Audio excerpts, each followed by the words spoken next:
आज का क्लास में होगा important aircrafts of Indian air force.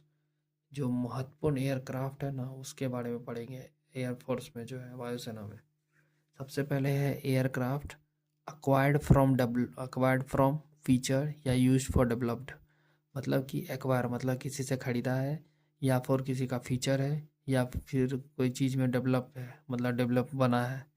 तो सबसे पहले है HAL तेजस। तेजस को हम कहते हैं कोड में MK-1A लाइट कॉम्बैट एयरक्राफ्ट है। ठीक है, कहाँ बना है? इंडिया में। Multi role 4.5 generation fighter, air defence के लिए किस में काम आता है? एयर डिफेंस में। फिर आता है दसॉल्ट राइफल। यहाँ पे है ना दसॉल्ट राइफल। दसॉल्ट राइफल किसने बनाया? फ्रांस ने बनाया। और ये किस चीज़ के लिए बनाया गया है? High end multi role fighter के लिए। High end multi role fighter के लिए। फिर आता है आपका DRDO नेत्र। DRDO नेत्र का कोड होता है MK-1A। MK-1A में आता है आपका DRDO नेत्र। किसने बनाया? इंडिया ने बनाया। क्या का इसका क्या यूज़ आता है इसमें? Airborne early warning and control है। Airborne early warning and control.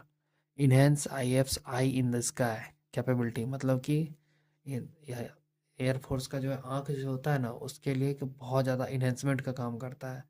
Eyes in the sky मतलब कि ये एक ऐसा यंत्र है जो कि एयरफोर्स को बहुत ज़्यादा काम काम देता है। फिर आता है आपका C-17 ग्लोब मास्टर 3। किसने बनाया? USA ने बनाया यूनाइटेड स्टेट अमेरिका ने बनाया है। Strategic and tactical airlifter. फिर आता है आपका C-136 जे हरकुल्स आता है। USA बनाया है। किसने बनाया? USA ने। Military transport aerial refuelling. किस काम के लिए? मिलिट्री ट्रांसपोर्ट और एरियल रिफ्यूलिंग मतलब हवा में तेल भरने का काम में। बोइंग AH-64 अपाची USA ने बनाया है। क्या बनाया? अटैक हेलीकॉप्टर बनाया है। अपाची किसके लिए बनाया? अटैक हेलीकॉप्टर के लिए। फिर आता आपका LCA तेजस इंडिजीनियस है मतलब कि इंडिया में बनाया गया है उसको। Multi role combat aircraft. फिर आता आपका HAL ध्रुव इंडिजीनियस है। Utility helicopter. फिर आता आपका राफेल। राफेल किससे लिया गया है? फ्रांस से। Multi role fighter scalp missile is integrated with it.